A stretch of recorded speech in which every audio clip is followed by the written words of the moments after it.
ജീവന് തിരിച്ചു തരാൻ പറ്റുമോ? ജീവൻ തിരിച്ചു തരാൻ പറ്റുമോ നിങ്ങൾക്ക്? എന്താ സാർ നിങ്ങൾക്ക് മറുപടി ഇല്ലേ?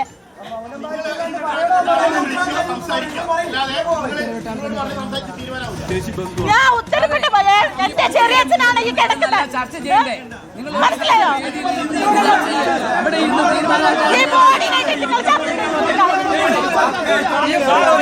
ഒരു ഉദ്യോഗസ്ഥനാണ് അല്ലെ? ബ്യൂറോക്രസിയുടെ ഭാഗമാണ്. ലെജിസ്ലേറ്റീവിന്റെ ഭാഗമായിട്ട് ജനപ്രതിനിധി വരണ്ട. ജനപ്രതിനിധി അവിടെ അവരിങ്ങൾ വിളിക്കേ. ജനപ്രതിനിധി വേണ്ട.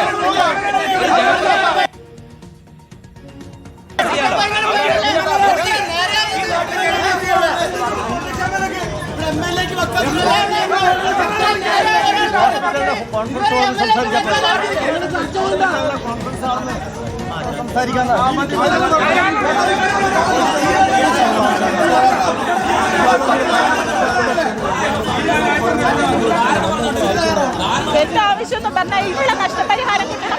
ഇതെന്തായാലും ജീവൻ ഇവർക്ക് തിരിച്ചു തരാൻ പറ്റില്ലല്ലോ. അതിനുള്ള നഷ്ടപരിഹാരം ഇവർക്ക് വേണ്ടപ്പെട്ടവർക്ക് കൊടുക്കണം.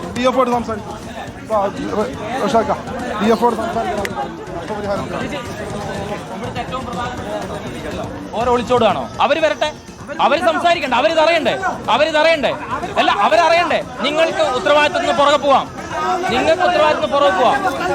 അവര് വരട്ടെ, അവരെ അഡ്രസ് ചെയ്യണ്ടേ. എവിടെയുള്ള അവരെവിടെ?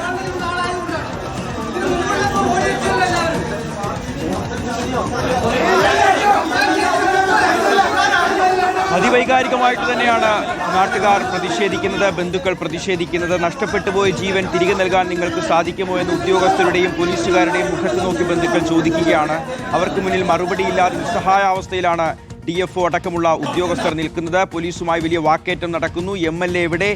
വയനാടിന്റെ ചുമതലയുള്ള മന്ത്രി എവിടെ? ജനപ്രതിനിധികൾ എവിടെ?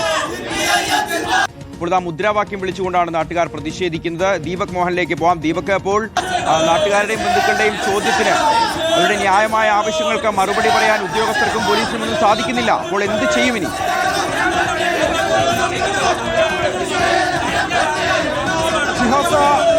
നാട്ടുകാർ പറയുന്നത് കൃത്യമായി നഷ്ടപരിഹാരവുമായി ബന്ധപ്പെട്ട് 14 ലക്ഷം രൂപ പോരാ, മതിയായ നഷ്ടപരിഹാരം 50 ലക്ഷം രൂപയെങ്കിലും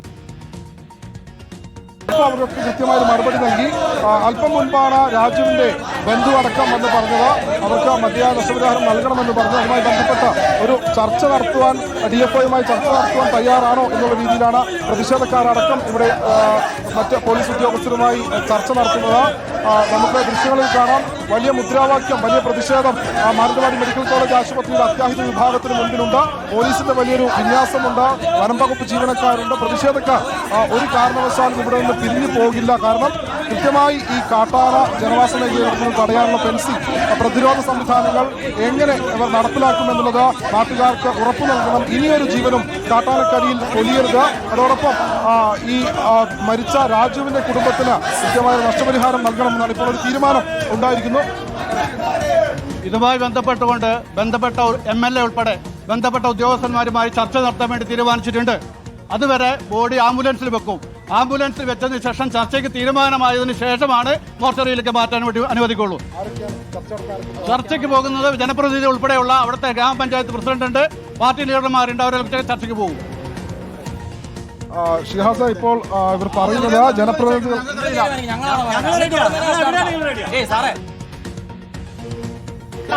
തീരുമാനമെടുത്തത് ഇപ്പൊ എവിടെയായിരിക്കാം.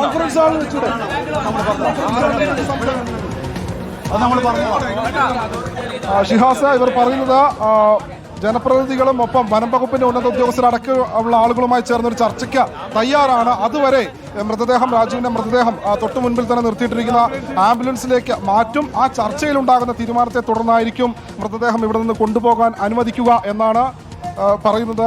ഷിഹാസ്, അപ്പോൾ ചർച്ച എന്താണെങ്കിലും നടക്കാൻ പോവുകയാണ്.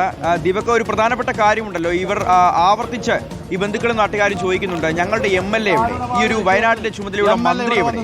ജനപ്രതിനിധികൾ എവിടെ? ഇവിടെയൊക്കെ ഈ ന്യായമായ ആവശ്യങ്ങൾക്ക് വേണ്ടി ഇതിനു മുൻപ് ശബ്ദമുയർത്തിയിട്ടുള്ള ആളുകളാണല്ലോ. പക്ഷേ ഇത്തരത്തിലൊരു പ്രതിഷേധം നടക്കുമ്പോൾ, ഞങ്ങൾക്കൊരു പ്രശ്നമുണ്ടാകുമ്പോൾ ഇവരെന്തുകൊണ്ടാണ് സ്ഥലത്തുണ്ടായിട്ടും മാറി നിൽക്കുന്നത്? എന്താണ് അവരുടെ മറുപടി? ദീപക്, ജനപ്രതിനിധികൾ അടക്കമുള്ള ആളുകളൊക്കെ ഈ മേഖലയിൽ എത്തിയിട്ടുണ്ട്. പക്ഷേ MLA എവിടെ എന്നുള്ളൊരു ചോദ്യം പ്രതിഷേധക്കാർ ഉന്നയിക്കുന്നുണ്ട്. നേരത്തെ അവർ ആദ്യം മൃതദേഹം ആശുപത്രിയുടെ പുറത്തേക്ക് എത്തിച്ച ഇവിടെ പ്രതിഷേധം ആരംഭിക്കുന്ന സമയത്ത് അവർ മുന്നോട്ട് ഉന്നയിച്ചൊരു ആവശ്യം എന്ന് പറയുന്നത് DFO അടക്കമുള്ള ആളുകൾ ഇവിടെ എത്തണമെന്നായിരുന്നു. DFO ഇവിടെ എത്തി, അവർക്ക് നഷ്ടപരിഹാരം നൽകുമെന്ന് ഉറപ്പ് നൽകിയിരുന്നു. പക്ഷേ ചർച്ചയ്ക്ക് തയ്യാറാണ്. ബന്ധപ്പെട്ട MLA ഇവിടെ വന്ന് ചർച്ചയ്ക്ക് തയ്യാറാണെന്ന് അവർ പറയും. ഞങ്ങൾ ചർച്ചയ്ക്ക് തയ്യാറാണ്. ഞാൻ ഇവിടെ തന്നെ ഉണ്ടല്ലോ, നമ്മൾ ചർച്ച ചെയ്യാം. പിന്നെ